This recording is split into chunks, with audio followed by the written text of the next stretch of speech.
वालेकुम। आज का हमारा लेक्चर 3 पार्ट्स पे मुश्तमिल है। जो पहला पार्ट है उसमें हम देख रहे होंगे how to solve a case study scenario in business law, और दूसरे पार्ट में हम 2 क्वेश्चन देख रहे होंगे कि जिस तरह से हमने पहले पार्ट में बात की कि आई कैब ने भी उसी तरह से उन क्वेश्चंस को सोल्व किया है। और लास्ट पार्ट में हम मार्किंग प्लान देख रहे होंगे जिससे हमें पता चलेगा कि क्वेश्चन में किस पार्ट के कौन सा आंसर लिखने का हमें कितना नंबर मिलेगा। तो हम शुरू करते हैं अपना जो पहला पार्ट है उससे, how to solve a case study scenario. सबसे पहला जो आपने करना होता है, क्वेश्चन को ध्यान से पढ़ना है, क्वेश्चन को देखना है, उसको पढ़ना है और समझना है, रिलेट करना है कि कौन सी प्रोविज़न के साथ ये क्वेश्चन रिलेट होता है। ये कम्प्लीटली बेस करता है जी आपकी स्टडी पे, आपने कितनी ज़्यादा बुक की रीडिंग की है, कितनी ज़्यादा अच्छी तरह बुक को पढ़ा है, अपना कितनी ज़्यादा अच्छी तैयारी की है। जिसकी जितनी ज़्यादा अच्छी तैयारी होगी, जिसने ज़्यादा टाइम दिया होगा, ज़्यादा पढ़ा होगा, वही जल्दी से उसको प्रोविज़न से रिलेट कर पाएगा। इसमें सारा कमाल आपका है प्रोविज़न से रिलेट करने में। दूसरा स्टेप, आपके ज़हन में प्रोविज़न है, आपके ज़हन में उसका आंसर है। अब आप उसको किस तरह से जो है अपने पेपर पे लिखेंगे कि आप मैक्सिमम नंबर हासिल कर सकें। सबसे पहले जो एग्ज़ामिनर डिमांड करता है वो करता है प्रोविज़न ऑफ लॉ की। आपने एक सिनेरियो पढ़ा, अब उससे रिलेटेड आपने प्रोविज़न अपने जहन में आ गई, आपने उस प्रोविज़न को एज़ इट इज़ अपने पेपर पे लिख देना है।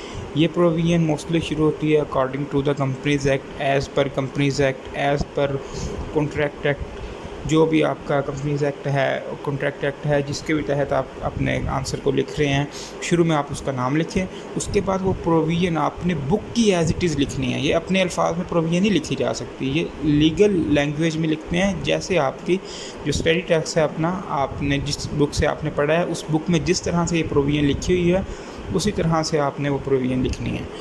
ये होता है पहला और मेन पार्ट। इस पार्ट के 70% तक मार्क्स जो है आई कैब ने एलोकेट किए होते हैं प्रोविज़न लिखने के, 70 to 75% मार्क्स। बाकी 20-25% मार्क्स होते हैं आपके कंक्लूजन के, और जो आपने प्रोविज़न लिखी है उसको गिवन सिनेरियो से रिलेट करने के। जो कंक्लूजन आपने लिखना है, कंक्लूजन तो आपने ये आंसर लिखना है जो उसने क्वेश्चन पूछा हुआ था केस में जो क्वेश्चन था उसका आंसर लिखने के साथ साथ उसी एक लाइन में, 1-2 लाइंस में आपने उसको रिलेट कर देना है जो आपका केस है। देखिए, अगर आप केस की लैंग्वेज यूज़ नहीं करेंगे ना, केस में अगर किसी कंपनी का नाम है, आप उस कंपनी का नाम उस कंक्लूजन में लिखें। अगर किसी फ़र्द का नाम है, किसी पर्सन का नाम है, आप उस पर्सन का नाम उस सिनेरियो में यूज़ करें, जिससे पता चलता है कि इसने इस प्रोविज़न को स्टूडेंट ने अपने सिनेरियो से रिलेट की है। 2 टाइप्स के सिनेरियो होते हैं। एक तो फुल फ्लेज सिनेरियो होता है 4 से 5 मार्क्स का, एक छोटा सिनेरियो होता है 2 मार्क्स का। जो 2 मार्क्स का सिनेरियो, पहले उसकी बात करें अगर हम, उसमें आप 1 लाइन की प्रोविज़न लिख दें, 1 लाइन की अपनी जो है कंक्लूजन लिख दें जिसमें केस रिलेट हो रहा हो, मोर देन इनफ है, आपको 2 मार्क्स उसके लाजमी मिलेंगे। जो 2 मार्क्स का सिनेरियो होता है ना, उसमें वो पूछ भी एक छोटी सी प्रोविज़न रहा होता है, आपने बस उसको अच्छी तरह पढ़ के उसको पिक करना है और वो छोटी सी प्रोविज़न आपने अपने आंसर में लिख देनी है, और साथ 1 लाइन की, 1-1.5 लाइन की आपने कंक्लूजन लिखनी है जिसमें उसके जो आंसर होगा वो होगा, और थोड़ा सा आपने जो केस है उसको अपनी प्रोविज़न से रिलेट कर देना है। हम क्वेश्चन देख लेते हैं इस 2 मार्क्स के सिनेरियो का। क्वेश्चन है स्प्रिंग 18 अटैम्प्ट का, क्वेश्चन नंबर 8 का part A. Spring 18 question number 8 part A. आप अपनी आई कैब की वेबसाइट पे जाएं, वहाँ से भी आपको ये मिल जाएगा। इसके 3 पार्ट हैं क्वेश्चन 8A के, 1, 2, 3। हम तीनों 2-2 मार्क्स के हैं, छोटे छोटे सिनेरियो हैं। हम पहला सिनेरियो देख लेते हैं। पहले क्वेश्चन पढ़ते हैं। Under the provision of companies act 2017 comment on each of the following independent situations. तीनों इंडिपेंडेंट सिचुएशन हैं, तीनों को पढ़ना है और बारी बारी तीनों पे आपने कमेंट करना है। पहली सिचुएशन की तरफ जाते हैं। Opticians limited, a listed company, plans to appoint Yamin as an independent director of OL. Yamin was head of operations of Glasses Limited till December 2016. Glasses limited is a subsidiary of Opticians limited. अगर आपने reading की हुई है book की तो आपके जहन में फ़ौरन इससे रिलेटेड प्रोविज़न आ जाएगी। ये था क्वेश्चन, इसको आपने अच्छी तरह पढ़ना है और सोचना है कि कहाँ से है, इसकी कौन सी प्रोविज़न है जो इससे रिलेटेड है। अब इसके आंसर की तरफ जाते हैं। हमने जब देखा था सबसे पहले हमने कहा था हमने प्रोविज़न लिखनी है बुक की एज इट इज़। तो देखते हैं आई कैब ने जो सोल्यूशन में इसमें क्या लिखा हुआ है। देखें, अगर हम स्टार्ट करें तो स्टार्ट भी उसने लिखा है as per the requirements of the companies act 2017, जिससे पता लगता है ये प्रोविज़न स्टार्ट कर रहे हैं। As per the requirements of the Companies Act 2017, no director shall be considered independent if he has employee of the company, its subsidiaries or holding company within last 3 years। ये book की line as it is उठा के उसने लिख दी है। जो provision है इसका आपको 1 मार्क्स, आपका 1 या 1.5 मार्क्स जितना उसने रखा हुआ है एलोकेट किया हुआ है वो आपको इसका मिल जाएगा।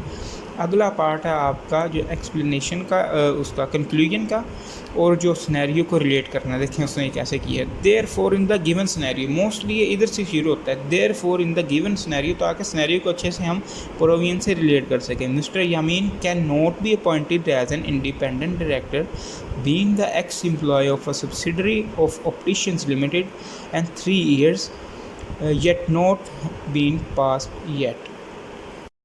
यूनियन कह रही है कि अगर आप पिछले 3 साल में कभी भी कंपनी के या उसकी सब्सिडरी होल्डिंग के आप एम्प्लॉय रहे हैं तो आप इंडिपेंडेंट कंसिडर नहीं होंगे। बिल्कुल उसको उसने अपने जो आंसर है उसके साथ रिलेट किया दूसरे पार्ट में और उनको आंसर दिया है कि Mr Yamin can not be appointed as independent director, independent director appoint नहीं हो सकते। उसके साथ उसने वजह बताई है जो बिल्कुल सिनेरियो को अपना जो आंसर है अपनी कंक्लूजन है उसको वो रिलेट कर रही है ऊपर प्रोविज़न के साथ। ये था छोटा सिनेरियो 2 मार्क्स का, 1 मार्क्स की कंक्लूजन, 1 मार्क्स की प्रोविज़न। अब बड़े सिनेरियो के बारे में बात करते हैं जो कि 4 to 5 मार्क्स का होते हैं। बड़ा सिनेरियो जो 4 to 5 मार्क्स का होता है ना उसमें यूजुअली उसने प्रोविज़न भी बड़ी पूछी होती है या 1 से 2 या 3 प्रोविज़न भी कभी कभी उसने क्वेश्चन में पूछी होती है। बिल्कुल वही काम करना है, कोई मुख्तलिफ काम नहीं करना। सबसे पहले आपने प्रोविज़न लिखनी है इसमें और उस 2 मार्क्स के सिनेरियो में फ़र्क इतना होगा कि इसकी प्रोविज़न थोड़ी सी बड़ी होगी या 1 से ज़्यादा प्रोविज़न्स होंगी। वो आपने एज इट इज़ लिख देनी है। आपको 70 to 75% मार्क्स उस प्रोविज़न के लिखने के अकेले के मिल जाएंगे। और आखिर में आपने 2 से ढाई लाइन्स में आपने जो है वो कंक्लूजन लिखना है, कंक्लूजन ड्राफ्ट करना है और उसको अपने सिनेरियो से रिलेट कर देना है, बिल्कुल उसी तरह जिस तरह हम 2 मार्क्स सिनेरियो में कर रहे थे। इसके लिए हम एक क्वेश्चन देख लेते हैं 4 मार्क्स का फुल फ्लैज ये केस स्टडी क्वेश्चन है। ऑटम 18 का क्वेश्चन नंबर 9 का पार्ट सी, ऑटम 18 का क्वेश्चन नंबर 9 का पार्ट सी। इसको हम मिल के पढ़ते हैं और सॉल्व करते हैं। Limited, an unlisted public company, is engaged in the business of manufacturing and sale of plastic bottles in Lahore. FL is planning to appoint Gul Meher as the chief executive officer of the company. During an interview with Gul Meher, he disclosed to the board that his wife Mona is running a corporate brokerage house in Lahore and that his son Sultan, who is a business graduate, is engaged in the business of selling plastic bottles in Multan. Gul Meher also disclosed to the board that he sometimes provides technical assistance to Sultan without any charge. अब question क्या है? Under the provision of companies act 2017 explain whether FL can appoint Gul Mehar as a CEO of the company और not. देखिए मैं यहाँ आपको business law पढ़ा नहीं रहा। अगर मैं आपको बिज़नेस लॉ पढ़ा रहा होता तो हम आधा घंटा आराम से सिनेरियो पे लगाते, सिनेरियो को डिस्कस करते, फिर प्रोविजन पे डिस्कस करते, फिर आराम से हम सोल्व करते। लेकिन मेरा मकसद आपको केस स्टडी सोल्व करवाना है कि अगर मैं तो आपको पढ़ाना शुरू कर दूँ बिज़नेस लॉ को, इस सिनेरियो को, तो फिर तो हमें काफ़ी लंबा लेक्चर चाहिए होगा। मेरे पास बहुत लिमिटेड सा टाइम है, तो हम इसको सिर्फ केस स्टडी को हम सोल्व कर रहे हैं। देखें अब आपने जो है इसको पढ़ा, अब आपके जहन में प्रोविजन आनी चाहिए इससे रिलेटेड। इसको सोचें, इसको एक दफ़ा और पढ़ें। अगर पहली बार पढ़ने में आपको समझ नहीं आता, इसको सोचें कि कौन सी प्रोविजन इससे रिलेटेड है। उसके बाद आपने लिखना शुरू करना है। जब सब कुछ आपके जहन में एक स्ट्रक्चर सा बन जाएगा तो उसको आपने बोर्ड पे उतारना है, अपने जो एग्ज़ाम शीट है उस पर उतारना है। सबसे पहले जैसे हमने बात की कि सबसे पहले जो चीज़ लिखनी है वो है हमारी प्रोविज़न। अब देखते हैं आई कैब ने कैसे किया। आई कैब का अगर हम सॉल्यूशन देखें इसका, तो सबसे पहले उन्होंने 3 से 4 पैराग्राफ्स उन्होंने सिर्फ प्रोविज़न के बनाए हैं, जिसमें उन्होंने प्रोविज़न लिखी हैं जो इस केस से रिलेटेड है। एक से ज़्यादा प्रोविज़न्स हैं और प्रोविज़न्स के अलावा उनकी एक्सेप्शन भी अगर इस केस में यूज़ हो रही है तो वो भी लिखी है। देखिए हम इसको पढ़ते हैं। A person who is ineligible to become a director of a company और has been disqualified to be a director of the company shall not be appointed as a CEO of the company. ये पहली provision. उसके बाद person shall not eligible to be appointed as a director of a company if the person himself or the spouse of such person is engaged in the brokerage business. However, this condition shall be applicable only in a case of listed company. जैसा कि हमने जो scenario पढ़ा वो unlisted company का था, तो ये वाला केस उस पर अप्लाई नहीं होता। ये एक्सेप्शन का उसने क्या जिक्र कर दिया सिनेरियो के साथ जो रिलेट कर रही थी। अगली एक बार फिर से उसने एक और प्रोविजन लिखी है। Similarly a chief executive of a public company shall not directly और indirectly engage in any competing business with the business carried on by the company of which he is a CEO. A business shall be deemed to be carried on indirectly by chief executive if the same is carried out by his spouse or any of its minor child. यहाँ तक provision पूरी हो गई है। इसके 70 to 75% marks थे आई cap के scenario में। अगर हम इसकी मार्किंग प्लान की बात करें तो आप अपनी जो प्रोफाइल है उसमें जाके मार्किंग प्लान को चेक करें तो उसमें लिखा होगा जो प्रोविज़न है उसके 3 मार्क्स हैं और 1 मार्क इसका कंक्लूजन का और उसको प्रोविज़न से रिलेट करने का है। ये देखें 3 से 4 पैराग्राफ्स उसमें सिर्फ प्रोविज़न के लिखे हैं, इसमें सिर्फ प्रोविज़न के, और यहाँ तक आपको लिखने के इसके 4 में से 3 मार्क्स आपको मिलने थे। आगे उसने 2 से 2.5 लाइन जिस तरह मैंने आपको कहा था कि फुल फ्लैश सिनेरियो है उसमें आपने कंक्लूजन लिखनी है और उसको केस से रिलेट कर देना है। मोस्टली शुरू होती है इन द गिवन सिनेरियो से। इसमें देखें बिल्कुल इसने इन द गिवन सिनेरियो से स्टार्ट किया है। इन the given scenario FL is not a listed company and Sultan is not a minor son of Gul Meher. Therefore, both of the above conditions are not applicable and Gul Meher is eligible to be appointed as a CEO of FL. सबसे पहले उसने जो case है उसको relate किया है अपनी provision से, जिसमें उसने जो सिनेरियो में कंपनीज़ के और पर्सनस के नाम दिए हुए थे उसको यूज़ किया। ये इसकी निशानी होती है कि आप उसको प्रोविज़न से रिलेट कर रहे हैं। और आखिर में उसने अपना जवाब दे दिया कि Mehar is eligible to be appointed as a CEO of FL। Marking plan की हम बात करें तो सबसे इम्पोर्टेंट जैसे मैंने बताया प्रोविज़न ऑफ लॉ होती है। ये आपने बुक की एज इट इज़ लिखनी होती है। इस क्वेश्चन में प्रोविज़न ऑफ लॉ लिखने के 75% मार्क्स है क्वेश्चन के और 25% मार्क्स थे कंक्लूजन के और इसको रिलेट करने के।